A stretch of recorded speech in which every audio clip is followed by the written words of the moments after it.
I want you to remember something about humiliation. Real humiliation doesn't always come with raised voices or slammed doors.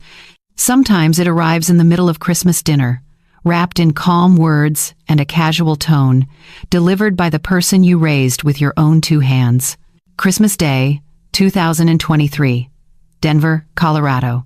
Snow falling in thick, silent curtains outside my daughter's dining room window. The scent of glazed ham mixing with cinnamon from the candles Erin had placed on the mantel. Everyone gathered around her table. Erin and her husband Joseph, his parents, his brother's entire family, even a visiting aunt from Texas I'd never met before that afternoon. 11 people total. And me. I sat near the end of the table, closer to the kitchen than the fireplace, which should have told me something right there, but I'd learned long ago not to read too much into seating arrangements. I told myself it didn't matter. I told myself I was just grateful to be included. Halfway through the meal, Erin set her fork down. She had that look on her face, the one she gets when she's about to make an announcement she's already decided is final. I recognized it from when she was 16 and told me she was quitting softball, or when she was 22 and said she was moving in with Joseph before the wedding. She looked directly at me. "Mom," she said, her voice steady and clear enough that conversations around us began to fade. "Your needs come last. My husband's family comes first." The words hung there like smoke. Joseph, sitting beside her, nodded. He didn't even glance in my direction. Just a small, agreeable nod, like she'd said something as simple as, "Please pass the salt." The table went silent. Forks stopped moving. Someone's glass clinked against a plate. His mother glanced down at her hands. His brother's wife suddenly became very interested in her napkin, but no one said a word. And Erin? She didn't flinch, didn't soften it, didn't add, "I didn't mean it like that," or, "You know what I mean." She just sat there, calm as Sunday morning, waiting for my response. I reached for my water glass. My hand didn't shake, which surprised me. I took a slow sip, set it back down, and met her eyes. "Good to know," I said. "That's all. 2 words. I didn't argue. Didn't ask her to explain herself in front of everyone. Didn't cry or stand up or make a scene. I simply acknowledged what she'd said, the same way you might acknowledge someone telling you it's going to rain tomorrow. The room flickered with discomfort. A few people shifted in their seats. Joseph's father cleared his throat and mumbled something about the weather. His aunt from Texas suddenly found a reason to check on the dessert in the kitchen. But Erin didn't take it back. She didn't apologize. She didn't even look uncomfortable. She just picked up her fork and continued eating. Like she'd announced the dinner schedule instead of ranking my worth in her life. Before I go any further, let me ask you something. Where are you watching this from right now? What time is it where you are? I'd love to know, so drop a comment and tell me. And if this story is already hitting close to home, go ahead and hit that like button and subscribe, because what comes next is going to show you exactly what happens when a mother finally stops bending. Now, back to that table. I stayed for the rest of the meal because leaving immediately would have made it worse. I've never been the kind of woman who storms out. I was raised to endure, to smooth things over, to make sure everyone else felt comfortable even when I was breaking apart inside. So I stayed. I smiled when Joseph's mother complimented the green beans. I nodded when his brother talked about his son's basketball team. I even helped clear the plates when dessert was finished, stacking them carefully in Erin's kitchen while she laughed at something Joseph said in the other room. But inside, something had shifted. Not broken, not cracked. Shifted. Like a bone that had been out of place for years finally sliding into alignment, and the relief of it was so sharp it almost felt like pain. When I finally said my goodbyes, Erin walked me to the door. She kissed my cheek the way she always did, light and quick, already thinking about getting back to her guests. "Drive safe, Mom," she said. "The roads are getting bad." "I will," I told her. She smiled and closed the door. I stood on her porch for a moment, listening to the muffled sounds of laughter and conversation inside. The snow was coming down harder now, collecting on my coat and in my hair. I walked to my car, brushed the snow off the windshield with my sleeve, and sat in the driver's seat with the engine running, waiting for the heat to kick in. And that's when it hit me. Not anger, not sadness, clarity. For 26 years, I had poured everything I had into raising that girl. I worked double shifts when she needed braces. I cleaned office buildings at night so she could play softball. I ate ramen for weeks so she could go on her senior trip. I paid for her college, her car, her surgery, her house. I did it without hesitation, without keeping score, without ever once saying, "You owe me," because that's what mothers do. Or at least, that's what I thought mothers were supposed to do. But somewhere along the way, all that giving had taught her something I never intended. It taught her that I would always be there, that I would always say yes, that my needs didn't matter, that I came last. And the worst part? She just said it out loud, in front of everyone, and nobody had defended me. Not Joseph, not his family, not even Erin herself, after the words left her mouth, because they all believed it too. I drove home through the empty streets, gripping the steering wheel with both hands, replaying her words over and over in my head. Your needs come last. The snow was falling so thick I could barely see the road ahead, but I didn't care. I just kept driving, letting the windshield wipers scrape back and forth in a rhythm that matched the beating in my chest. When I finally pulled into my driveway, the house was dark. I'd left the Christmas tree lights on a timer, but they'd already shut off for the night. I unlocked the door, stepped inside, and didn't bother turning on the lamps. I just stood there in the dark living room, staring at the faint outline of the tree in the corner, and let the truth settle over me like the snow settling outside. I had raised my daughter to know she was loved, but I had also raised her to believe I didn't matter, and that was on me. I walked over to the couch and sat down, still wearing my coat, still cold from the drive. I didn't cry. I didn't call anyone.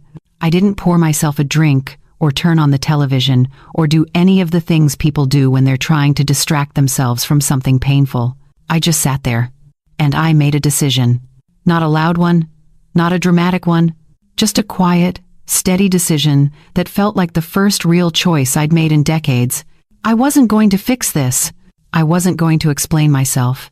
I wasn't going to beg her to see me differently. I was just going to stop. Stop giving. Stop bending. Stop putting myself last, because Erin had finally told me the truth, and the least I could do was listen. I didn't sleep that night. How could I? Instead, I sat in that dark living room until the sky started to lighten, thinking about how we got here, about where it all began. 1997. That's when everything changed. Erin was 4 years old, still small enough that I could carry her on my hip when she got tired. Her father and I had been together since I was 23, married at 25, and by the time Erin came along, I thought we'd figured out how to make it work. I was wrong. He was a dreamer, the kind of man who always had the next big idea but never quite followed through. He'd promised to get a steady job, to help more with Erin, to stop disappearing for days at a time, and I believed him. Every single time, until the day I stopped. It happened behind a Safeway on Colfax Avenue in Aurora. I'd asked him to meet me there during my lunch break because we needed to talk about bills. The rent was late again. The electric company had sent a final notice. Erin needed new shoes because she'd outgrown the ones I'd bought her 3 months earlier. He showed up 20 minutes late in a beat-up sedan I'd never seen before. Out-of-state plates. Nevada, I think. He didn't get out of the car, just rolled down the window and looked at me with tired eyes. "I can't do this anymore," he said. I was holding Erin's hand. She was eating a cookie I'd packed in my purse, completely unaware that her world was about to split in half. "Can't do what?" I asked, even though I already knew. "This, fatherhood, marriage, all of it." He rubbed his face with both hands. "I'm not cut out for it. I thought I would be, but I'm not. So what are you saying?" "I'm saying I'm leaving. Today. Right now." Erin tugged on my hand, asking if we could go see the ducks in the pond across the street. I told her to wait just a minute, sweetheart. I looked back at him. "Where are you going? Does it matter?" "It might. To her." He glanced at Erin for maybe 2 seconds, then looked away. "Tell her I'm sorry." And that was it. He rolled up the window, put the car in reverse, and drove out of that parking lot like he was just running an errand, like he hadn't just walked away from his entire family. I stood there watching until his car disappeared around the corner. Erin pulled on my hand again. "Mama, can we see the ducks now?" "Yeah, baby," I said, forcing a smile. "We can see the ducks." I never told her what happened that day, not the full truth. Anyway, When she got older and started asking where her daddy was, I just said he had to go away and couldn't come back. I never badmouthed him, never told her he abandoned us, never wanted her to carry that weight. But I carried it, all of it. The bills, the rent, the fear of what would happen if I couldn't make it work, the shame of being a single mother in a world that still looked at you sideways for it.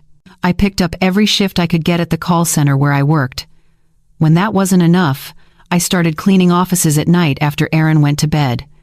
My neighbor, Mrs. Kapoor, watched her for free because she said every mother deserves help, and she meant it. I'd come home at 2 a.m. smelling like bleach and floor polish, exhausted down to my bones, and I'd check on Erin sleeping in her little bed. I'd watch her breathe, her face peaceful and perfect, and I'd promise myself she would never feel what I felt that day in the Safeway parking lot. She would never feel abandoned. She would never wonder if she was enough. She would never go without. And I kept that promise. When she needed braces in 2007, I worked overtime for 6 months straight to cover the payment plan. When she wanted to play softball in 2009, I bought the glove, the cleats, the registration fees, even though it meant I ate soup and crackers for dinner most nights that season. When she cried in 8th grade because she didn't have the same clothes as the other girls, I picked up an extra cleaning contract and bought her what she needed. I never said no. I never made her feel like money was tight. I never let her see me struggle. Because in my mind, that's what good mothers did. They absorbed the pain so their children didn't have to. But what I didn't realize, what I couldn't see back then, was that I was teaching her something dangerous. I was teaching her that my needs didn't exist. That I was a bottomless well she could draw from forever. That sacrifice was just what I did, not something that cost me anything. By the time she got to high school, it had become automatic. She'd ask for something and I'd find a way to give it to her. A new phone, a class trip, money for homecoming, gas for the car I'd bought her when she turned 16. She never asked if I could afford it. She just assumed I could, and I let her. When she got accepted to Colorado State University in 2012, I cried in the parking lot of the admissions office. Not because I wasn't proud. I was so proud I thought my heart might burst. I cried because I had no idea how I was going to pay for it. But I figured it out. I always did. I took out loans. I worked every hour I could. I sold things I didn't need and a few things I did. I made it happen because that's what I'd been doing since 1997. Making it happen. Holding it together. Keeping her safe from the truth. She graduated in 2016 with a degree in marketing and a job offer in Denver. I was so relieved I almost collapsed. Finally, I thought, finally, she's set. Finally, I can breathe. But it didn't stop. That same year, her car broke down. Transmission failure. The repair cost more than the car was worth, so I bought her a used Honda. Reliable, safe, exactly what she needed. She hugged me and said, "Thanks, Mom, you're the best." And I believed that's all I needed to be. The best. The one who fixed things. The one who showed up. In 2018, she had gallbladder surgery. Insurance covered most of it, but there was still a chunk they refused to pay. Erin called me in tears, saying she didn't know what to do. I paid it. Of course I did.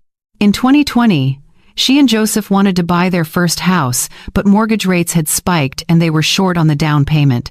She didn't even have to ask. I offered. I told myself it was an investment in her future. I told myself any mother would do the same. I told myself it was love.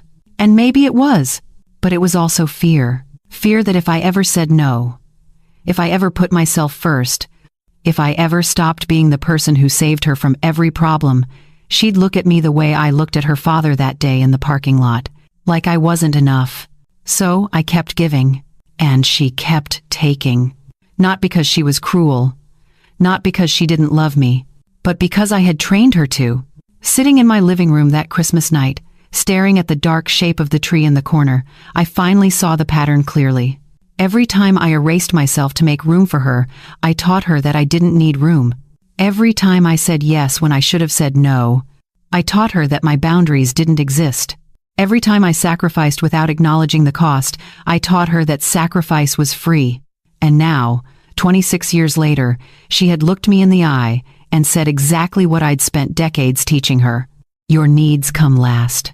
I stood up from the couch, my legs stiff from sitting so long. I walked to the window and looked out at the snow still falling, covering everything in silence. And I whispered to the empty room, no more. It wasn't loud. It wasn't dramatic. But it was real. And for the first time in 26 years, I meant it. The sun came up on December 26th, and I was still awake, still sitting in that living room, still turning everything over in my mind. But something had changed in those quiet hours. The fog had lifted. I could see clearly now, maybe for the first time in decades. I needed to know the truth, the real truth. Not the story I'd been telling myself about love and sacrifice, but the actual cost of those 26 years. I made coffee, strong and black, and went to the hall closet where I kept my files. Boxes and folders and envelopes stuffed with receipts, bank statements, payment confirmations. Things I'd saved without really knowing why. Maybe some part of me always knew I'd need proof someday. I spread it all out on the dining room table. Then I started adding. I began with 1997, the year her father left. The year it became just the two of us against everything. Childcare costs while I worked double shifts. Clothes and shoes she outgrew every few months. Birthday parties I threw even when I could barely afford groceries. Christmas presents I put on credit cards I was still paying off years later. Then elementary school. Field trip fees. School supplies. The violin she wanted to learn that cost $200. Used lessons every week for a year until she decided she didn't like it anymore. I didn't get angry when she quit. I just put the violin in the closet and kept working. Middle school brought braces. $3,800 over 2 years. I worked every overtime shift I could get at the call center. I took on 3 additional office buildings to clean at night. I remember my hands cracking and bleeding from the chemicals in the winter of 2007, wrapping them in bandages before I went to my day job so nobody would see. Erin got her braces off in 2009, and her smile was perfect. That's what mattered, I told myself. That's what it was all for. That same year, she joined the softball league. Registration, equipment, travel to tournaments in Colorado Springs and Fort Collins. I drove her to every single game, even the ones that started at 7 in the morning on Saturdays after I'd worked until 3 cleaning offices. I sat in those bleachers and cheered until my voice gave out. She never knew I was running on 2 hours of sleep. High school was worse. Not because she was difficult, but because the costs got bigger. Homecoming dresses, prom expenses, senior trip to California, college application fees. When she got accepted to Colorado State in 2012, I was terrified. I made decent money by then, but decent wasn't enough for tuition, room, board, books, everything a college student needs. I took out loans in my name. I picked up weekend shifts. I stopped buying new clothes for myself. I learned to cut my own hair. I drove my car until the check engine light became a permanent fixture on the dashboard. I sent her money every month for 4 years. Rent, groceries, textbooks that cost $300 each, a laptop when hers died during finals week, plane tickets home for holidays. She graduated debt-free. I was still paying off those loans. 2016. The car. Her old one died and she needed something reliable for her new job. I spent $7,200 on a used Honda Civic. I didn't tell her I emptied my emergency fund to do it. 2018. The surgery. Gallbladder removal. Insurance covered most of it, but there was still $4,300 they refused to pay. She called me crying, saying she didn't know what to do. And I told her not to worry. I put it on a credit card and made minimum payments for the next year. 2020. The house. She and Joseph found a starter home in a decent neighborhood, but they were short on the down payment. They needed $12,000. I gave it to them. I told them it was a gift. Told them not to worry about paying me back. Told them I was happy to help them start their life together. I didn't tell them I'd been saving that money for my own future.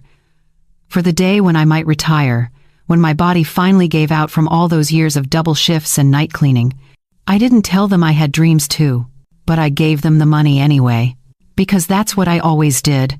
I sat at my dining room table with receipts and bank statements covering every surface, and I added it all up. The number made my hands shake. $417. That's what I'd given her over 26 years, and that didn't even count the smaller things, the groceries I'd bought and dropped off when money was tight for them, the birthday gifts, the Christmas presents, the dinners I'd paid for, the gas money, the $100 here and there when she mentioned things were stressful. $68,000. I stared at that number for a long time. I want to be clear about something. I didn't regret giving her those things. I didn't regret working myself to exhaustion to make sure she had what she needed. I didn't even regret the sacrifices. What I regretted was what it had taught her.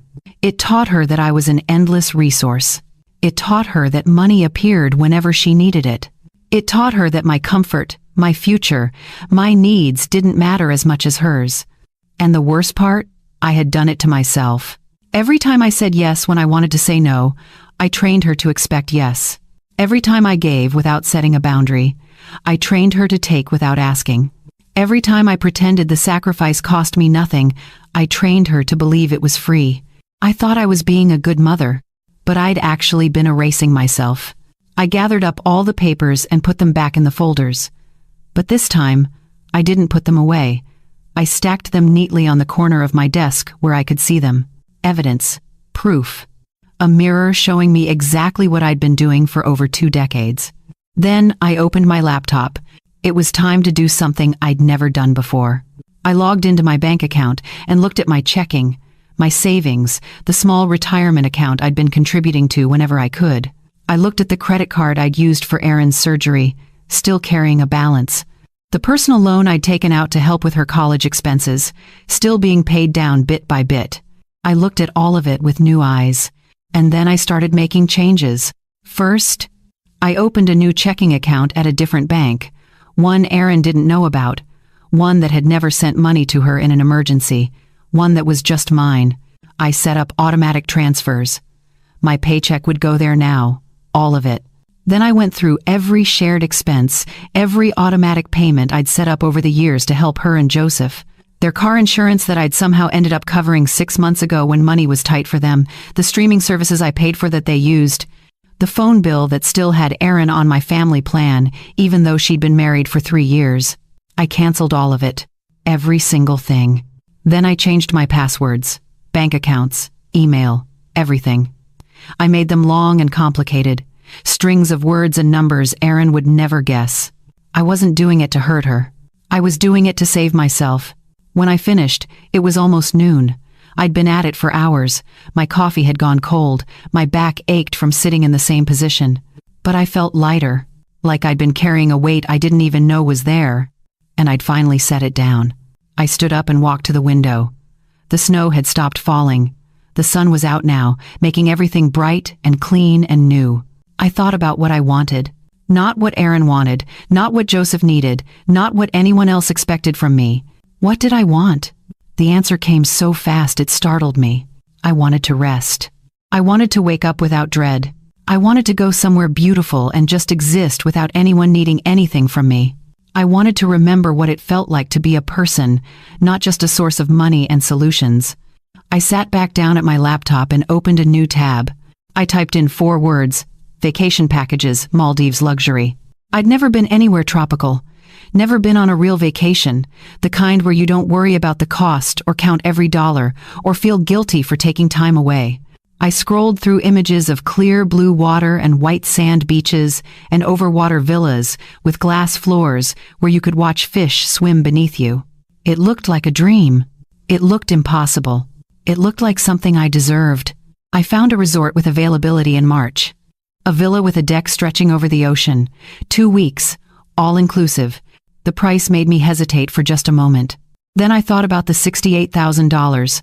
I thought about Christmas dinner. I thought about Erin's voice saying, "My needs come last." And I clicked the button. Booking confirmed. The confirmation email arrived 30 seconds later. I read it 3 times, just to make sure it was real. March 15th through March 29th, 2024. The Maldives. Just me. I closed my laptop and sat very still, feeling something I hadn't felt in so long I almost didn't recognize it. Freedom. I whispered to the empty room. The same words I'd said the night before, but this time they felt different. Stronger. final. No more. This time, I wasn't just saying it. I was doing it. And it felt like waking up after 26 years of sleep. The weeks between Christmas and my departure became a quiet revolution. Nobody noticed because revolutions don't always look like explosions. Sometimes they look like a woman in her 60s reorganizing her entire life while the world assumes she's still the same person she's always been. I went to work every day at the call center. I smiled at my coworkers. I answered phones and resolved customer complaints and took my lunch break at the same time I always had. But everything underneath had shifted. My new bank account grew with each paycheck. The old one, the one Erin could see if she ever checked, stayed almost empty. Just enough to keep it open, just enough to look normal. I didn't tell her about the changes. I didn't announce that I'd separated our finances, or canceled the subscriptions, or removed her from my phone plan.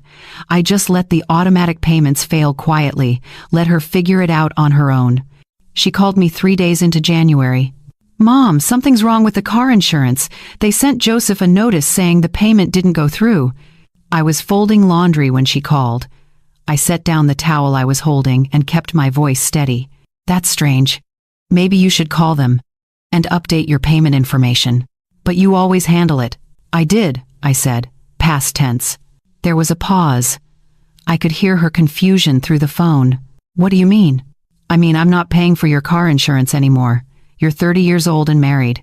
It's time you handled your own bills." "Mom, we talked about this. Money's been tight, and you said you didn't mind helping." "I said a lot of things," I replied. "I'm saying something different now." "Is this because of Christmas?" I almost laughed. Almost. Because of course she remembered. Of course she knew exactly what had changed, even if she didn't want to admit it. "Yes," I said simply. "It is." "Mom, I told you that came out wrong. I didn't mean it the way it sounded. Erin, you said exactly what you meant, and I heard you. That's all." She was quiet for a moment. Then her voice got smaller, younger. "Are you mad at me?" "No," I said, and I meant it. "I'm not mad. I'm just done." "Done with what?" "Done putting myself last." I heard her inhale sharply, getting ready to argue or explain or smooth things over the way she always did when she wanted something. But I didn't give her the chance. "I have to go," I said. "My laundry's getting cold." I ended the call before she could respond. My hands were shaking, but not from anger, from relief, from the simple act of saying no and meaning it. That night, I couldn't sleep again. But this time, it wasn't because of pain or confusion. It was because I kept thinking about March, about turquoise water and warm air, and 2 whole weeks where nobody needed anything from me. I got out of bed at 2 in the morning and went to my desk. I pulled out a notebook, the kind with the blue cover I used to use for grocery lists and appointment reminders. I turned to a fresh page and wrote at the top, "Things I want to do before I die." It felt dramatic writing it like that, but I was 60 years old. I didn't have time to be modest about my dreams anymore. I started writing. See the ocean from somewhere warm. Sleep past 7 without feeling guilty. Eat breakfast without checking my phone. Read a book in the middle of the day just because I want to. Wear a bathing suit without apologizing for my body. Learn to paint. Visit a place where nobody knows my name. Go a whole week without solving someone else's problem. Remember who I was before I became someone's mother. I stared at that last one for a long time. Who was I before Erin? I'd been 26 when she was born, young enough to still have dreams that didn't involve someone else. I'd wanted to travel. I'd wanted to take art classes. I'd wanted to learn Italian and maybe spend a summer in Rome. But then life happened. Her father happened. Single motherhood happened. And all those dreams got packed away like winter clothes you tell yourself you'll wear again someday but never do. I closed the notebook and put it back in the desk drawer. Then I pulled up my bank account on my laptop and looked at the balance in my new account. It was growing. Not quickly, but steadily. Every paycheck, every dollar I wasn't spending on Erin's emergencies. For the first time in my life, my money was just mine. I started thinking about what else I could do with it. Not just the Maldives, but after. When I came home, what kind of life did I want to build? I made a list of things I'd been putting off. The bathroom faucet that had been dripping for 2 years. I could fix that now. The book club at the library I'd always wanted to join but never had time for. I could make time now. The painting class at the community center every Thursday night. I could actually go now. Small things, simple things. But they felt enormous because they were mine. January turned into February. The snow started to melt. Denver began to thaw. Aaron called a few more times, always with the same energy. Tentative, testing, trying to figure out if I was serious or if this was just a phase that would pass if she waited long enough. I kept my answers short and polite. Yes, I was fine. No, I didn't need anything. Yes, we could have lunch sometime. No. I couldn't watch my granddaughter this weekend. I had plans. I didn't actually have plans, but I liked the way it felt to say it. By mid-February, she stopped calling as often. Joseph called once, his tone somewhere between confused and annoyed. I don't know what's going on with you and Aaron, but it's affecting her. She's stressed. She thinks you're punishing her. I'm not punishing anyone, I said calmly. I'm just living my own life. You've never acted like this before. Exactly, I said. That's the problem. He didn't call back after that. The quiet was strange at first. I'd spent so many years with my phone ringing, with text messages asking for help, with emergencies that needed immediate attention. Now my phone sat silent for hours at a time, and it felt like peace. March arrived with warmer air and the first hints of spring. Crocuses pushed up through the last patches of snow in my front yard. The trees started budding. I packed my suitcase a week early. 2 bathing suits, sundresses, sandals, a book I'd been meaning to read for 3 years, sunscreen, a hat with a wide brim. Everything fit in one bag. I didn't need much. That was the beautiful part. I didn't need anything except the chance to exist somewhere beautiful without being needed. The night before my flight, I sat on my couch with a cup of tea and looked around my living room. The same furniture I'd had for years, the same pictures on the walls, the same quiet house that had seen me struggle and sacrifice and give until there was almost nothing left. I felt grateful for it. For the roof over my head. For the stability I'd built with my own hands. But I also felt ready to leave it for a little while. Ready to see what the world looked like when I wasn't carrying everyone else's weight. I finished my tea, washed the cup, and went to bed.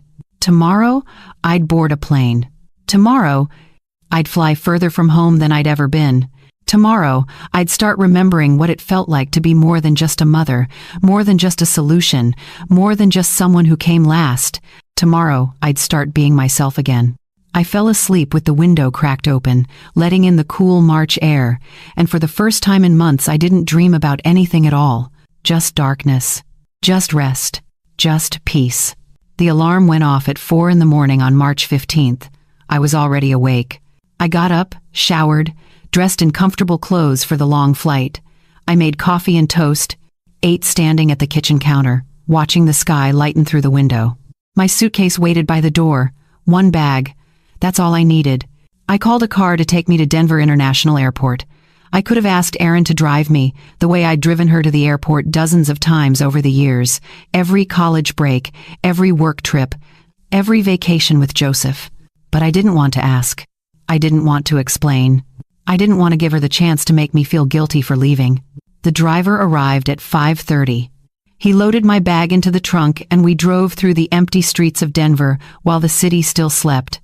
We passed the call center where I'd worked for over 20 years. The office building I used to clean on Tuesday and Thursday nights, the grocery store where I'd stretched every dollar to make sure Aaron never went without. I watched it all go by and felt nothing but relief that I was leaving it behind, even if just for 2 weeks. At the airport, I checked in, went through security, found my gate. I sat in one of those uncomfortable chairs and watched other travelers rush past. Families with small children, business people in suits, couples holding hands. Everyone going somewhere, just like me. The flight was long. Denver to Miami, then Miami to Malé. Hours and hours in the air, but I didn't mind. I read my book. I watched a movie. I ate the mediocre airplane food and didn't complain. Because I was going somewhere I'd only seen in photographs. Somewhere warm and blue and far away from everything that had defined my life for the past 26 years. When we finally landed in Malé, the heat hit me the moment I stepped off the plane. Thick and humid and completely different from the dry cold I'd left behind in Colorado. I took a boat transfer to the resort, watching the water change from deep navy to brilliant turquoise as we got closer to the island. The sun was setting, painting everything in shades of orange and pink and gold. When we arrived, a woman in a white uniform greeted me with a cold towel and a glass of something fruity and sweet. "Welcome," she said, smiling. "Your villa is ready." My villa. I'd never had a villa before. I'd barely had vacations before. She walked me down a wooden pathway that stretched out over the water. On both sides, the ocean was so clear I could see fish swimming below. The sun had almost set, but there was still enough light to see the coral formations beneath the surface, the gentle movement of the waves. We stopped at a door with the number 7 painted in elegant gold letters. She opened it and stepped aside. I walked in and forgot how to breathe. The villa was small but perfect.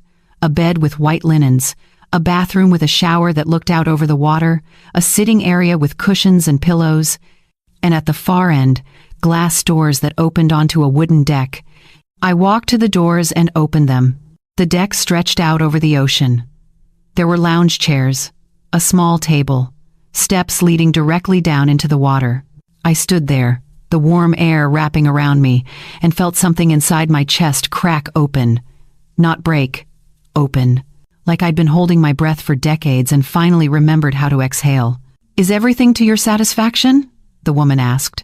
I turned to her, and I realized I was crying. Not sad tears, something else, something I didn't have words for. "It's perfect," I said. She smiled, bowed slightly, and left me alone. I stood on that deck until the last light disappeared from the sky. Then I went inside, changed into pajamas, and fell asleep with the sound of water lapping against the pillars beneath me. I slept for 12 hours straight. When I woke up, the sun was already high and bright. I opened the doors and walked onto the deck, and the view in daylight was even more stunning than it had been at sunset. Water in every direction. Clear and calm and endless. I ate breakfast on the deck. Fresh fruit and yogurt and coffee that actually tasted good. I watched fish dart beneath me, their bodies silver and quick. Then I put on one of my bathing suits and walked down the steps into the water. It was warm, warmer than any bath I'd ever taken. I waded in up to my waist and just stood there, feeling the sun on my shoulders and the gentle movement of the ocean around me. I thought about Aaron, about Joseph, about Denver and the call center and the house in Lakewood and the life I'd built on sacrifice and exhaustion. And I felt nothing but distance. Not anger, not resentment, just distance, like that life belonged to someone else now. I spent the first 3 days doing almost nothing. I swam, I read my book, I ate meals on the deck, I napped in the afternoon without setting an alarm. I didn't check my email. I didn't call anyone. I didn't solve a single problem that wasn't my own. On the 4th day, I tried snorkeling for the first time. The resort provided the equipment and a guide who took small groups out to the reef. I floated on the surface of the water, breathing through the tube, watching an entire world exist below me. Coral in colors I didn't know existed. Fish in patterns that looked like paintings. Everything moving slow and peaceful and completely indifferent to my presence. I stayed out there for 2 hours. When I came back, my skin was pink from the sun and my muscles ached from swimming, but I felt more alive than I had in years. That night, I had dinner at the resort restaurant. I sat alone at a table overlooking the water and ordered fish I couldn't pronounce and wine that tasted like summer. A couple at the next table kept glancing at me. Finally, the woman leaned over. "Are you here alone?" she asked. "Yes," I said. "That's so brave," she said, like being alone was something that required courage. I smiled. "It's actually really easy." She laughed and went back to her dinner. But I thought about what she'd said. Brave. Maybe it was brave. Maybe choosing yourself after a lifetime of choosing everyone else did take a kind of courage. Or maybe it was just finally waking up. By the 2nd week, I'd settled into a rhythm. I woke up early and watched the sunrise from my deck. I swam before breakfast. I spent the middle of the day reading in the shade. I walked along the beach in the late afternoon when the heat began to ease. I talked to other guests sometimes. A retired couple from Australia, a woman from Germany traveling alone like me, a family from Japan with 2 small children who built sandcastles near the water. But mostly, I was alone. And it didn't feel lonely. It felt like freedom. On the morning of my 10th day, I woke up to sun streaming through the open doors. I got up, made coffee from the little machine in the villa, and carried it out to the deck. I sat in one of the lounge chairs with a fresh coconut I'd ordered the night before. The staff had left it in a small cooler by the door, already opened, with a straw sticking out of the top. I sipped the coconut water and looked out at the turquoise ocean, and I thought about how far I'd come. Not just in miles, but in every other way that mattered. I'd spent 60 years being someone's daughter, someone's girlfriend, someone's wife, someone's mother, someone's emergency contact. But here, I was just me. No history. No obligations. No one who needed me to be anything other than a woman sitting on a deck drinking coconut water in the morning sun. I closed my eyes and felt the warmth on my face. And that's when my phone started buzzing. I'd kept it off for most of the trip, only turning it on once every few days to make sure nothing catastrophic had happened back home. But I'd forgotten to turn it off the night before. Now it was buzzing. Over and over. Calls coming in one after another. I opened my eyes and looked at the screen. 20 missed calls. 8 voicemails. Text messages filling the screen so fast I couldn't read them all. All from Aaron. From Joseph. From Joseph's mother. My heart started pounding. Something had happened. Something bad. I sat up, set down the coconut, and answered the next call that came through. It was Erin. Her voice was tight and high and barely holding together. "Mom, are you there? Are you home? We need you. Something happened." My stomach dropped. "What's going on?" "It's Joseph's father," she said, the words tumbling out fast. "He collapsed this morning. We rushed him to the hospital in Boulder. They're saying he needs surgery. Immediate surgery. But the bills, Mom, the bills are already huge and insurance is denying part of it and we don't know what to do and we need help. We need money. We need you to come back." I sat very still. The warm deck beneath me. The sound of gentle waves. The sun bright and perfect. And on the other end of the phone, my daughter's voice, frantic and desperate and absolutely certain that I would drop everything and fix it. Just like I always had. "Aaron," I said slowly, carefully. "You told me on Christmas that I come last." The silence on the other end of the phone was so complete I thought the call had dropped. Then I heard Erin inhale, sharp and sudden, like I'd slapped her. "Mom, that was a misunderstanding. You know I didn't mean it like that." "No," I said quietly, watching a small boat drift past my villa in the distance. "It wasn't a misunderstanding. It was a declaration. We can talk about that later," she said, her voice rising with urgency. "Right now we're drowning. Joseph's dad is in surgery and they're saying it could cost upwards of $40,000 after insurance. We don't have that kind of money. We don't have any savings left. Please, Mom, we need you." I closed my eyes and felt the sun warm on my eyelids, felt the gentle rock of the villa on the water, felt the peace I'd found here over the past 10 days. "Where is his family in this?" I asked. "They're helping, but it's not enough. His mom can maybe cover 10,000. His brother doesn't have anything to give. We're still short by so much, and the hospital wants a deposit before they'll even schedule the next procedure." "So his family comes first," I said softly. "Handle it with them." "Mom," her voice cracked. "I know I said something stupid at Christmas, but you can't actually believe I meant it. You're my mother. Of course you matter. Of course I need you." "You need my money," I corrected gently. "That's not the same thing. That's not fair." "Isn't it?" I asked. "When was the last time you called me just to talk? When was the last time you asked how I was doing? When was the last time you invited me over for dinner without needing me to watch your daughter or help with something?" She didn't answer. "Aaron, I've been here for 10 days. You didn't notice I was gone until you needed something. I thought you were just busy. I didn't know you left the country." "Because I didn't tell you," I said. "Because for the first time in my life, I did something for myself without asking permission or making sure it was convenient for everyone else."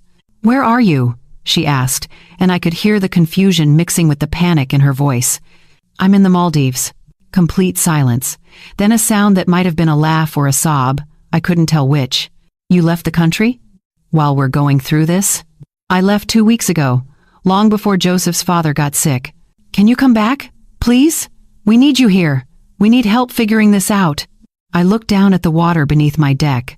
So clear I could see every piece of coral, every fish, every ripple of sand on the bottom. "No," I said. "I can't come back." "Why not?" "Because I needed rest. Because I needed to remember what it feels like to breathe. Because I spent 26 years putting myself last, and I'm not doing it anymore." Her breathing got faster, more shallow. "Can you at least send money? Please? We need at least 15,000 to cover what his family can't. Maybe 20 to be safe. I know it's a lot, but Mom, he could die. Joseph's falling apart. I'm falling apart. We don't know what to do." There it was, the ask, the assumption that had lived underneath every conversation we'd had for decades. That I would give, that I would sacrifice, that I would save her. It wasn't the amount that stunned me. I'd given her more than that over the years without blinking. It was the certainty in her voice, the absolute confidence that I would say yes, that I would find a way, that I would put her crisis above my own peace. "No," I said. "I'm not paying." The word hung in the air between us. I'd said no to her before, small things, minor requests, but never like this, never when she really needed something, never when the stakes felt this high. "What?" Her voice was barely a whisper. I said, "No, I'm not sending money." "Mom, you don't understand. This isn't like asking for help with groceries or something small. This is life and death. This is Joseph's father." "I understand perfectly," I said, and my answer is still no. "Why?" She was crying now, really crying. "Why are you doing this?" "Because you told me where I stand." And I listened. I said I was sorry. "No," I said, "you didn't. You said it was a misunderstanding. You said we could talk about it later. You never once actually apologized." She made a sound like she'd been punched. "I'm sorry, okay? I'm sorry I said that at Christmas. I'm sorry I hurt you. Does that help? Can you please just help us now?" "Aaron, you're not sorry you said it. You're sorry it had consequences." "That's not true." "Then tell me, what exactly are you sorry for?" She was quiet for a moment, and I could hear her trying to find the right words, the words that would make me give in, the words that would make this all go away so she could get what she needed. "I'm sorry for making you feel like you don't matter," she finally said. "Do I matter?" I asked. "Of course you do. Then why am I only hearing from you when you need money?" "That's not. I've been busy, Mom. Life is crazy right now. You know how it is." "I do know how it is," I said. "I spent decades being busy raising you alone. I never once made you feel like you were too much trouble or that I didn't have time for you. I know, and I'm grateful. I really am. Grateful," I repeated, tasting the word. "But not grateful enough to treat me like I matter when you don't need something." "What are we supposed to do?" she asked, and her voice had shifted from pleading to something sharper, something that sounded like anger starting to break through the fear. "Just let Joseph's father die because you're mad at me?" "I'm not mad," I said, and I meant it. "I'm just done." "Done with what?" "Done being your safety net. Done sacrificing so you never have to feel uncomfortable. Done teaching you that my needs don't count." "I never said your needs don't count." "Yes, you did, on Christmas, in front of everyone. You said my needs come last." And I explained that I didn't mean it that way. "Then how did you mean it, Aaron? Explain it to me. How else am I supposed to interpret being told I come last?" She didn't have an answer. Or maybe she did, but she knew it wouldn't help. "Mom, please. I'm begging you. $20,000. That's all we need. You've helped us with more than that before. You paid for my college, my car, my surgery, the house. This isn't any different." "It's completely different," I said. "Those were my choices. I gave because I wanted to give. This is you demanding because you've learned to expect it. I'm not demanding, I'm asking." "No, you're telling me what you need and assuming I'll provide it. There's a difference." "So what? You're just going to sit in the Maldives drinking coconuts while we lose everything?" "You're not losing everything," I said calmly. "You're facing a difficult situation, and you need to handle it the way adults handle things. Call the hospital and set up a payment plan. Talk to a social worker about financial assistance programs. Reach out to his father's insurance company and fight the denial. Sell something if you have to. Get a second job. Do what I did for you for 26 years. Which is what? Figure it out." She sucked in a breath like I'd thrown cold water in her face. I can't believe you're doing this to me. I'm not doing anything to you, I said. I'm just not doing it for you. There's a difference. You're being cruel. No, I'm being honest. For the first time in decades, I'm being completely honest.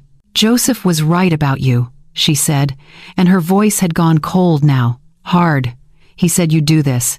He said the second we really needed you, you'd find a way to make it about yourself. Joseph can think whatever he wants, I said. But you might want to ask yourself why your husband saw this coming and you didn't. What's that supposed to mean? It means he knew I had limits. You never bothered to find out where they were. She was crying again, but this time it sounded different. Less like fear and more like fury. I have to go, she said. I have to figure out how to save my family since my own mother won't help. Aaron, I said, but she'd already ended the call. I sat there on the deck, phone in my hand, watching the screen go dark. My heart was pounding. My hands were shaking.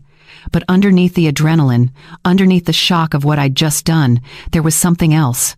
Relief. I'd said no. I'd held the boundary. I'd chosen myself. And the world hadn't ended. I set the phone down and picked up my coconut, took a long sip. The water was sweet and cold and exactly what I needed. A few minutes later, the phone rang again. Joseph, this time. I let it ring 4 times before I answered. Hello, Joseph. His voice was tight with barely controlled anger. We really need the money. Today. Your daughter is falling apart. I'm sorry Joseph's father is sick, I said. I truly am, but I'm not your safety net. This isn't the time for pride, he snapped. It's not pride, I said. It's boundaries. Boundaries? His father is in the hospital and you're talking about boundaries? Yes, because healthy people have them. You're unbelievable, you know that? Erin told me what you said at Christmas hurt her, but I told her you'd get over it. I told her you always come through when it really matters. Guess I was wrong. You weren't wrong, I said. I did always come through, past tense. What's changed? Everything. I've changed. No, you've just gotten selfish. Maybe, I said. Or maybe I've just finally learned the difference between generosity and erasure. Whatever helps you sleep at night, he said, his voice dripping with contempt. But when Erin realizes what kind of mother abandons her family in a crisis, don't come crying to us. I won't, I said quietly. You're hurting your own daughter. You know that, right? No, I said. I stopped hurting myself. There's a difference. He muttered something under his breath that I didn't quite catch. Then the line went dead. I set the phone down again and looked out at the endless blue water. They would figure it out. They would call the hospital. They would negotiate payment plans. They would lean on Joseph's family. They would do exactly what millions of people do when faced with medical bills and emergencies. They would survive. And so would I. I finished my coconut, stood up, and walked down the steps into the warm ocean water. I floated on my back, looking up at the cloudless sky, and let the water hold me. For the first time in 26 years, I wasn't holding anyone else. And it felt like coming home to myself. I turned off my phone after Joseph's call, completely off, not just silenced, but powered down. I put it in the drawer of the bedside table and closed it. Then I went about my day as if nothing had happened. I had lunch at the beach restaurant. Grilled fish and mango salad and iced tea so cold it made my teeth ache. I sat under an umbrella and watched the waves roll in, steady and unchanging, the way they'd been rolling in long before I got here and would keep rolling in long after I left. After lunch, I went back to my villa and napped with the doors open, the sound of the ocean pulling me into sleep so deep I didn't dream. When I woke up, the sun was lower in the sky, turning everything golden. I put on my bathing suit and went swimming, staying out until my fingers pruned and my muscles felt loose and tired. I showered, changed into a sundress, and went to dinner alone. The restaurant had tables right at the edge of the beach, close enough that you could hear the water, but far enough back that the sand wouldn't get in your food. I ordered wine, red, full-bodied, the kind I never bought at home because it felt too expensive for just myself. The waiter brought it in a glass so big I needed both hands to hold it properly. I sipped it slowly and watched the sun sink into the ocean, painting the sky in layers of coral and violet and deep, burning orange. It was the most beautiful thing I'd ever seen. And I was seeing it alone, without anyone needing me to be anywhere else, without guilt, without obligation, without a single thread tying me back to Colorado and all the years I'd spent being someone's solution. I thought about Aaron and Joseph, about the panic in their voices, about the genuine fear and stress they were facing, and I felt sorry for them. I did, but I didn't feel responsible. That was new. That was the part that would have terrified me a month ago. The idea that I could know my daughter was suffering and not immediately drop everything to make it stop. But I'd been suffering too, for decades, and she hadn't noticed. So maybe this was fair. Maybe this was necessary. Maybe this was the only way she'd ever learn that I was a person with limits, not an endless well she could draw from forever. I finished my wine and ordered dessert, some kind of coconut cake with passion fruit sauce. It was almost too sweet, but I ate every bite. When I got back to my villa, I sat on the deck in the darkness, listening to the water move beneath me. I thought about turning my phone back on, just to check, just to make sure there wasn't some new emergency, something worse. But I didn't, because I knew what would be waiting. More calls, more messages, more pressure, and I'd already given my answer. I went to bed early and slept straight through until morning. The next day was the same. Swimming, reading, eating meals without rushing. I talked to the woman from Germany I'd met earlier in the week. She was a doctor, traveling alone after her divorce. My husband thought I'd fall apart without him, she told me over coffee. He was certain I couldn't manage on my own, so I booked this trip just to prove I could. And can you? I asked. She smiled. I'm having the best time of my life. I understood exactly what she meant. On the afternoon of the third day since Aaron's call, I finally turned my phone back on. It took almost 2 minutes to load all the notifications. 37 missed calls, 22 voicemails, text messages that went on for screens and screens. I didn't read them all. I didn't listen to the voicemails. I just scrolled through, getting the general shape of the situation. Aaron, Joseph, Joseph's mother, even a number I didn't recognize that turned out to be Joseph's brother. All saying variations of the same thing. We need help. We need money. How could you do this? Don't you care? What kind of mother are you? I was about to turn the phone off again when it rang in my hand. Joseph. I almost didn't answer. But something made me pick up. Maybe I wanted to hear what he'd say now that a few days had passed. Maybe I wanted to know if anything had changed. Hello, Joseph. Finally, he said, and his voice was different now. Not angry. Calculated, like he'd been planning exactly what to say. I'm glad you answered. I wanted to apologize. That caught me off guard. Apologize? Yes. I was harsh the other day. I was scared, and I took it out on you. That wasn't fair. I didn't say anything. Just waited. The thing is, he continued, his tone smooth now, almost friendly. We've been thinking about this all wrong. We shouldn't have called you asking for help like you owe us something. You're right. You've done so much already. More than most mothers would do. Okay, I said slowly. So we're not asking you to just give us the money. We're asking for a loan. We'll pay you back. Every penny. With interest if you want. A loan. Yes, we'll put it in writing. Make it official. That way it's a business transaction, not charity. Would that feel better? I almost laughed. Almost. Because this was new. This was strategy. This was Joseph realizing that guilt wasn't working, so he was trying something else. How would you pay me back? I asked. We'd set up a payment plan, maybe $500 a month, or whatever works for you. Joseph, you just told me you don't have any savings. You couldn't cover your father's medical bills. Where would $500 a month come from? He hesitated. We'd make it work, cut back on things. Maybe I'd pick up extra shifts. You'd go into debt to pay me back? For going into debt to help you? If that's what it takes, yes. That doesn't make sense. It makes sense if it saves my father's life, he said, and now there was an edge creeping back into his voice. Look, I know you're upset about Christmas. I get it. Aaron said something thoughtless and you have every right to be hurt. But this is bigger than that. This is about whether you're willing to help your family in a genuine crisis. It's not my crisis, I said quietly. He's your grandson's grandfather. Doesn't that mean anything to you? Of course it does. I hope he recovers. I hope the surgery goes well, but that doesn't make it my responsibility to pay for it. We're not asking you to pay for all of it, just a portion, just enough to get us through. And when the next crisis comes? When something else happens and you don't have the money? Do I loan you more? Do I keep being the backup plan every time life gets hard? That's not fair. Isn't it, Joseph? Be honest with me. If I give you this money, or loan it, or whatever you want to call it, when do you imagine you'll actually pay me back? Silence. You can't answer that because you know you won't. You'll have good intentions, but something will always come up. Something will always be more urgent. And 5 years from now, we'll all just quietly pretend the loan never happened. You don't know that. I know that I gave Erin $12,000 for your house down payment, and she called it a gift and never mentioned paying me back. That was different. You offered. I did, and you took it.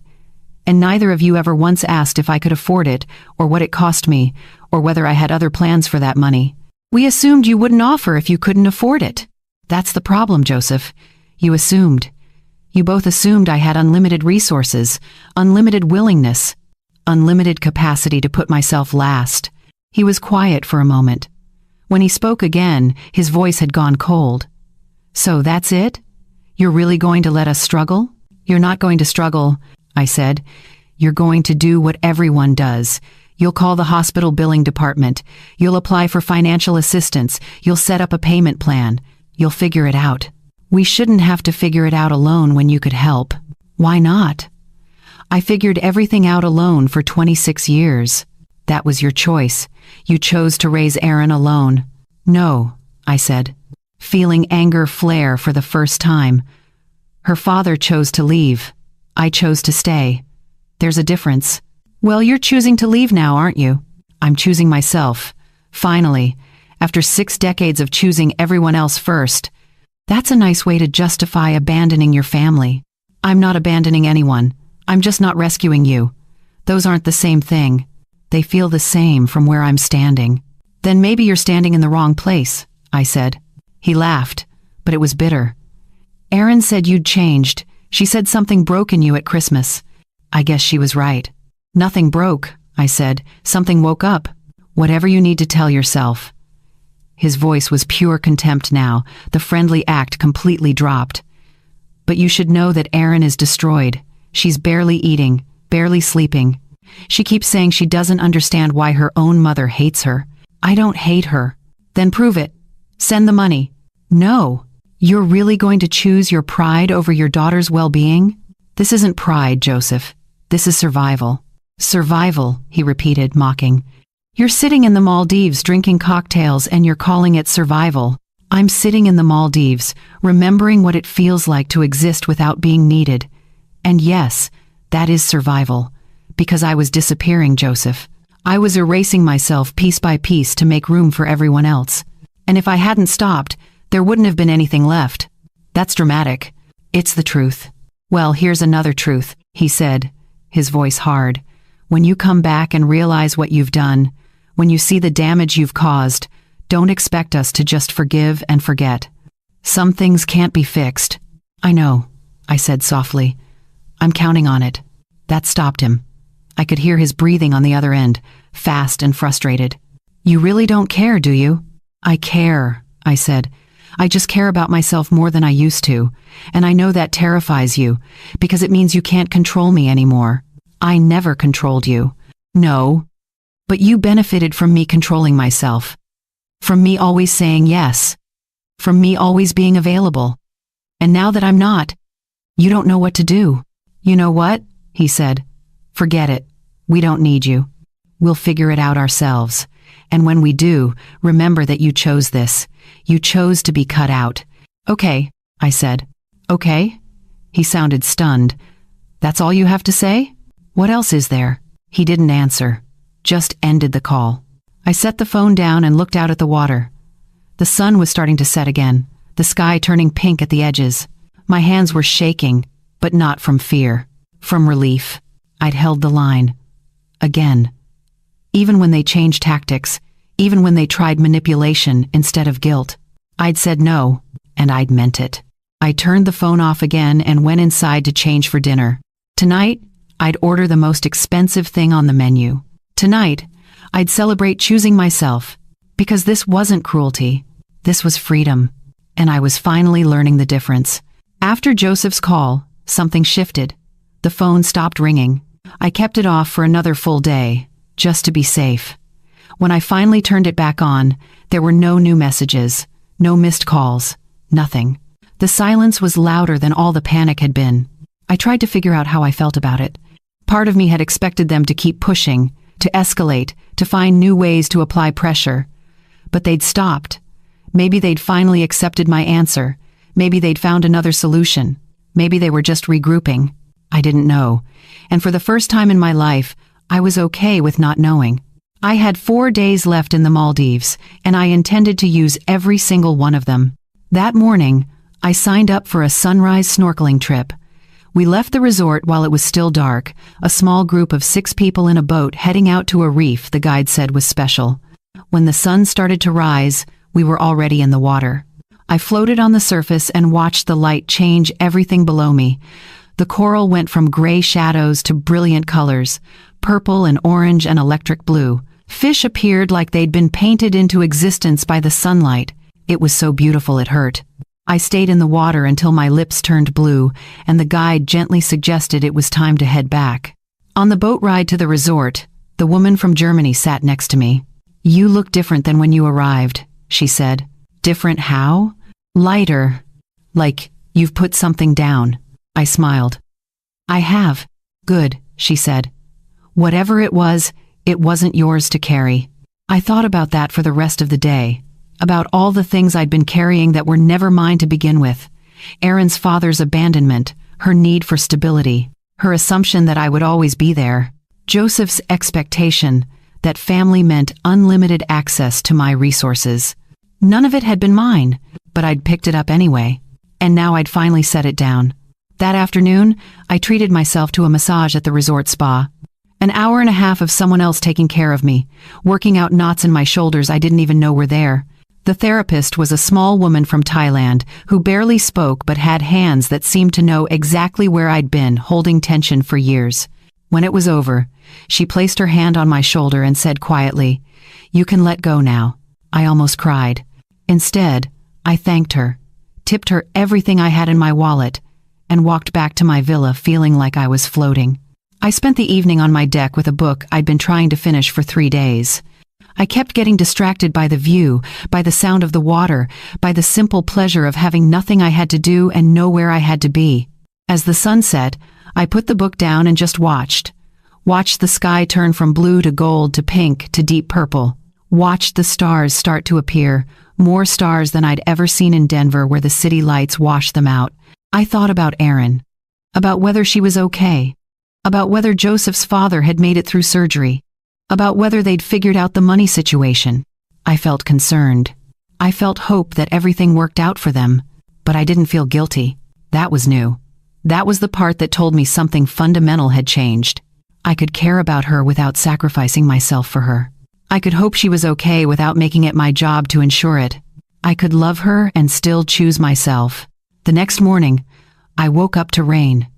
Not the cold, miserable rain of Colorado, but warm, tropical rain that felt more like a shower than a storm. I stood on my deck and let it soak me, tilting my face up to the sky, feeling it wash away the last bits of doubt and guilt and old habits that had kept me small for so long. When it stopped, the sun came out and everything sparkled. I spent the day doing nothing in particular. I walked along the beach. I had a long lunch. I napped in the afternoon. I talked to the couple from Australia who told me about their grandchildren and their farm and their plans to spend 6 months traveling now that they'd retired. "Life's too short," the husband said, "to keep putting yourself last." His wife nodded.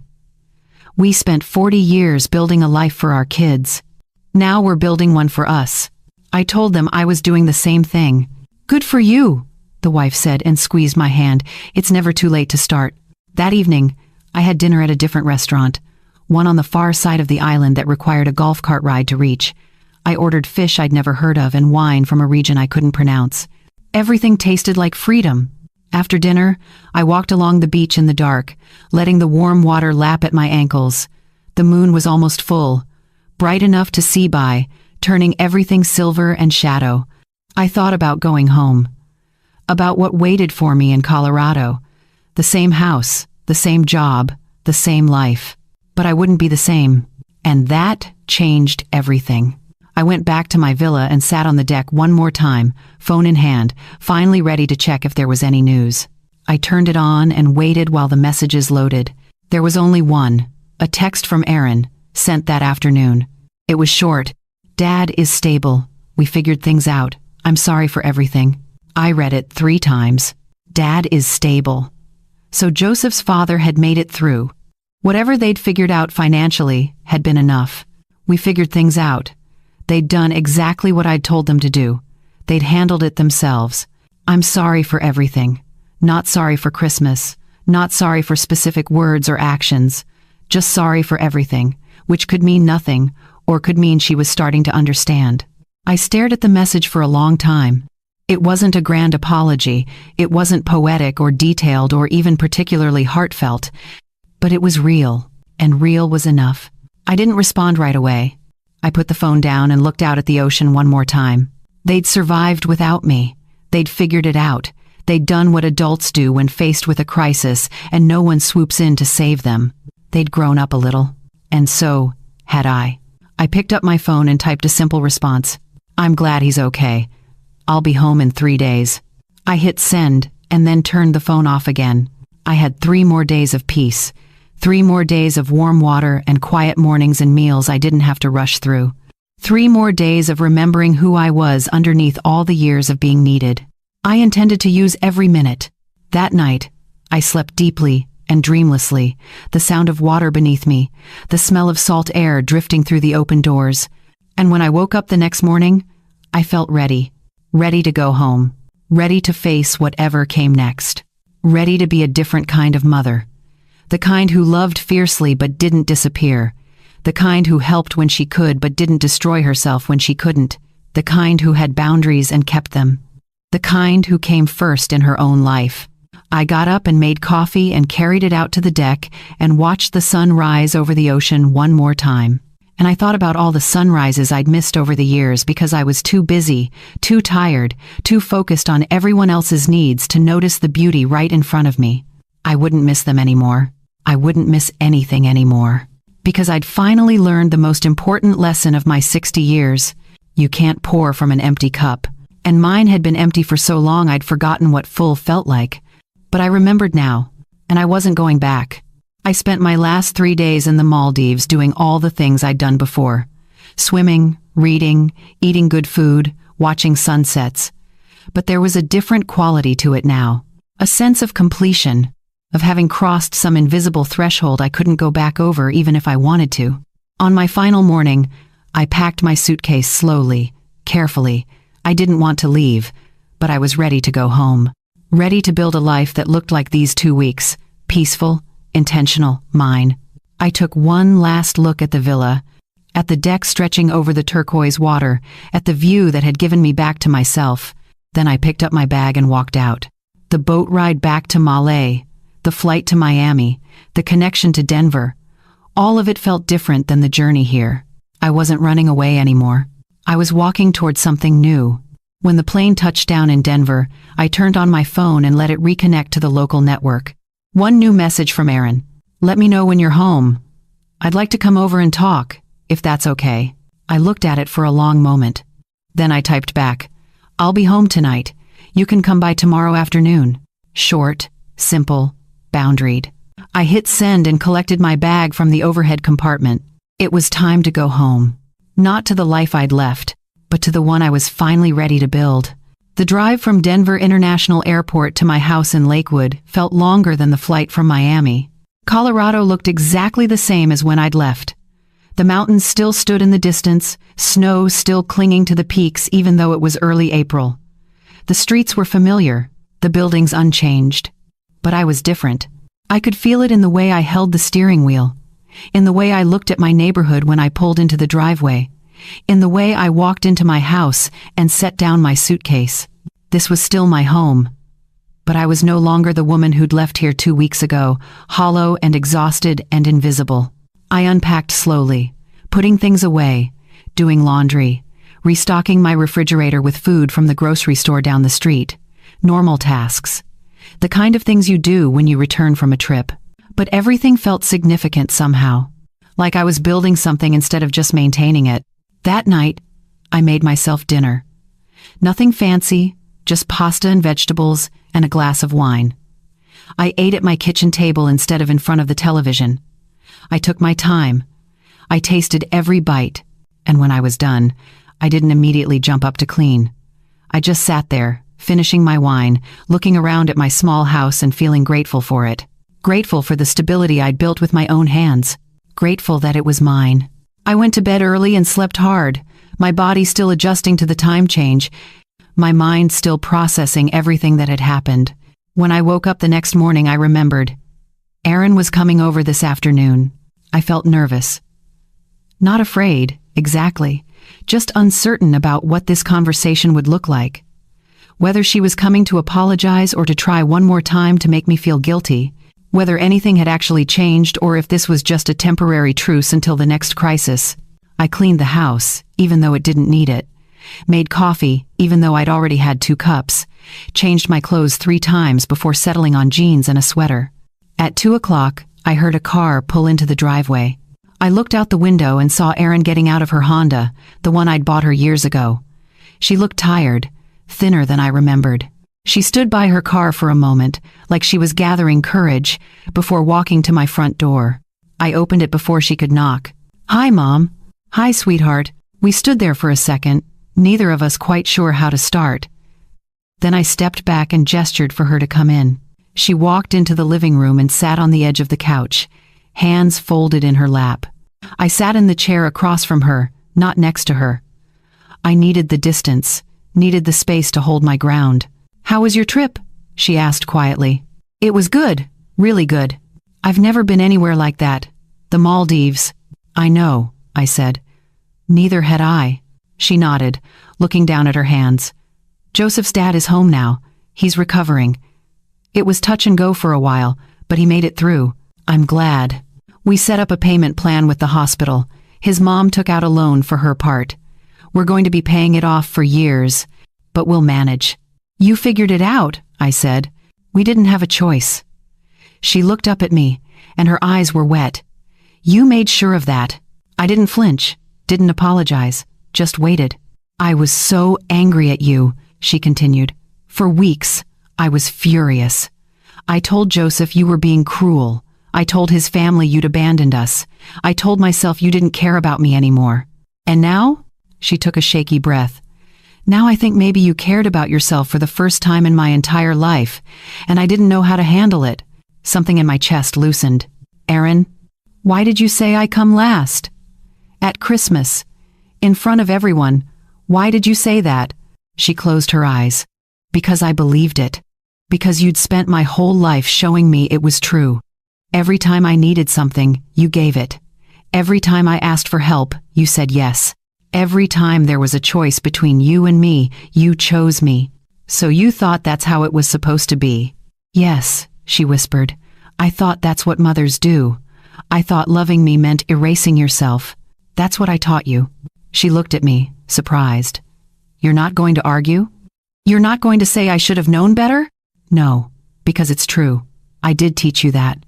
Every time I sacrificed without acknowledging the cost, I taught you that sacrifice was free. Every time I said yes when I wanted to say no, I taught you that my boundaries didn't exist." "Why?" she asked, and she sounded so young. "Why did you do that?" I thought about it. Really thought about it. "Because your father left. And I was terrified that if I ever disappointed you, if I ever wasn't enough, you'd leave too. So I made myself into someone who could never disappoint you. Someone who would always be there, always say yes, always put you first. But that's not sustainable." "No," I said. "It's not." And eventually I had nothing left. She was crying now, tears running down her face. "I took everything from you." "I gave it," I said gently. "You didn't take it. I gave it freely. But I gave it from fear, not from health.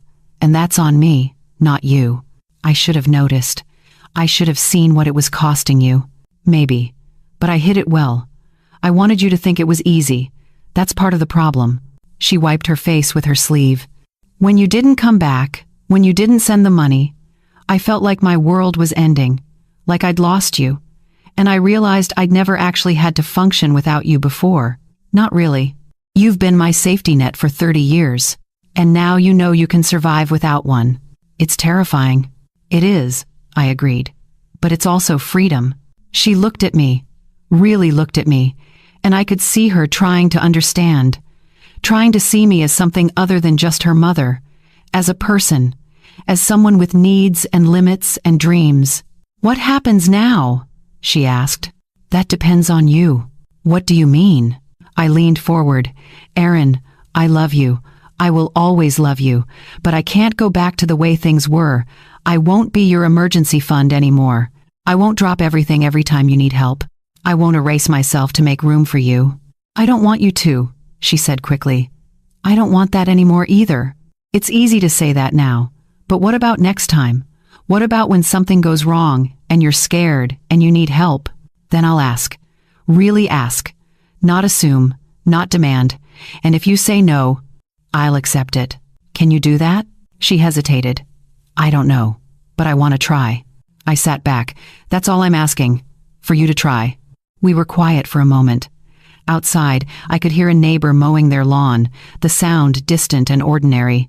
I'm sorry, Mom, Erin said, and this time her voice was steady, clear. I'm sorry I told you that you come last. I'm sorry I took you for granted. I'm sorry I never asked what you needed or what you wanted or whether you were okay. I'm sorry it took almost losing you to wake me up. I felt tears in my own eyes now. I'm sorry too. I'm sorry I taught you that I didn't matter. I'm sorry I made myself so small you forgot I was even there. She stood up and crossed the space between us, kneeling in front of my chair. She took my hands in hers. You matter, she said. You matter so much. And I'm going to do better. I promise. Don't promise, I said. Just do it. One day at a time. She nodded and then hugged me. Really hugged me. Not the quick, obligatory hugs she usually gave, but a real embrace that lasted long enough for me to feel her shaking. I held her and stroked her hair the way I used to when she was small. But when we pulled apart, I didn't try to fix anything. Didn't offer money or solutions or reassurance that everything would be okay. I just let her sit with the reality of what we'd both learned. She stayed for another hour. We talked about easier things, about her job, about my trip, about the painting class I was thinking of taking at the community center. When she got up to leave, she paused at the door. Can I call you next week? Just to talk? I'd like that, I said. Not because I need anything, just because I want to. Even better. She smiled, a real smile that reached her eyes, and left. I stood at the window and watched her drive away. Then I went to my kitchen and made myself tea. I carried it to the living room and sat in my favorite chair and looked around at my quiet house. This was my life now. Not perfect, not easy, but mine. And for the first time in 60 years, that felt like enough. Actually, it felt like more than enough. It felt like everything. I pulled out the notebook where I'd written my list of things I wanted to do. I read through it again, and then I added one more line at the bottom. Learn to put myself first without apologizing. I was already doing it, but I wanted to keep doing it.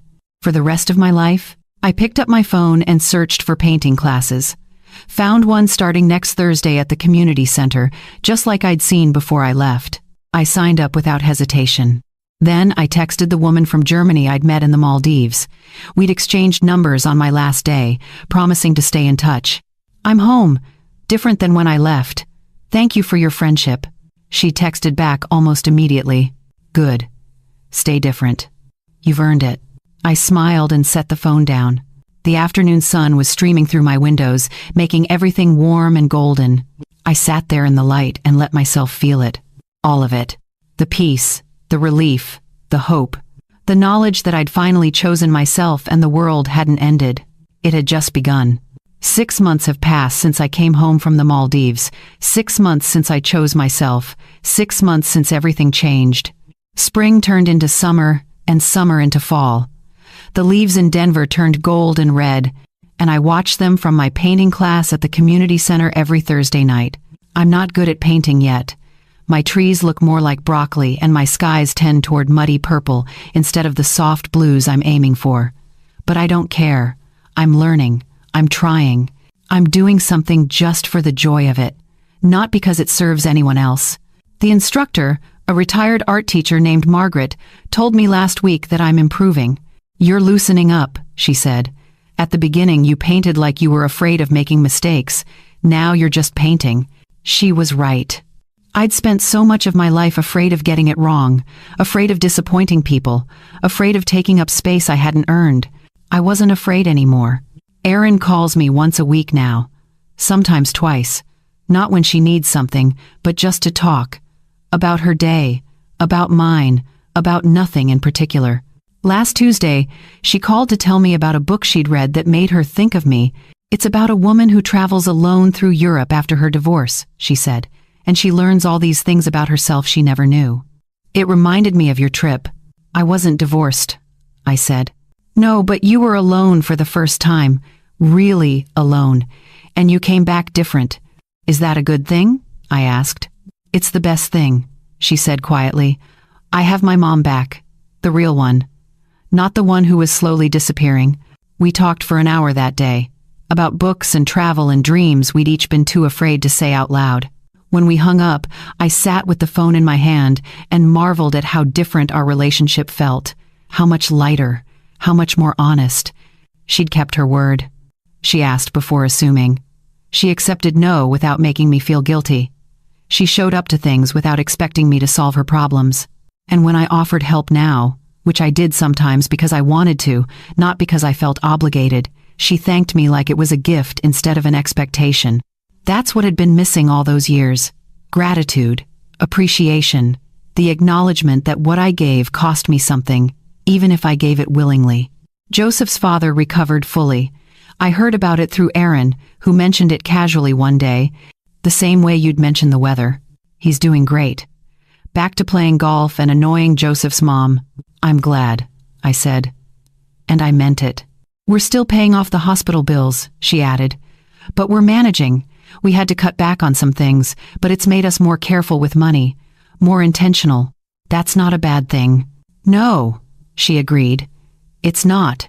She didn't thank me for refusing to pay, but I think she understood now why I'd done it, why I'd let them struggle, why I'd chosen my peace over their panic, because some lessons can only be learned the hard way. And sometimes, the most loving thing you can do is let people figure things out on their own. I joined the book club at the library in May. We meet every other Wednesday evening, and last month we read a novel about 3 generations of women in a family, each one trying to break free from the patterns the previous generation had set. During the discussion, I found myself talking about my own life, about Erin, about the years of sacrifice, about the moment at Christmas when everything shifted. The other women listened, some of them nodding, some of them wiping their eyes. When I finished, a woman named Ruth, who must have been in her 70s, reached across the table and squeezed my hand. Good for you, she said. I waited until I was 72 to do what you did at 60. I wish I'd been braver sooner. It's never too late, I told her. No, she agreed. But earlier is better. I thought about that on my drive home, about all the years I'd wasted being small, being quiet, being convenient. But I didn't let myself dwell on regret. I couldn't change the past. I could only live differently now. And I was. In August, I took another trip. Nothing as extravagant as the Maldives, just a long weekend in Santa Fe. I'd always wanted to see the art galleries there, the adobe buildings, the way the light looked on the desert. I drove instead of flying, taking my time, stopping at small towns along the way.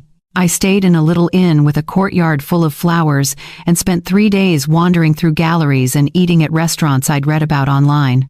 I went alone, and I loved every minute of it. On my last evening there, I sat in the courtyard with a glass of wine and watched the sunset paint the sky in shades of orange and pink. A couple sitting nearby asked if I was traveling by myself. Yes, I said. Brave.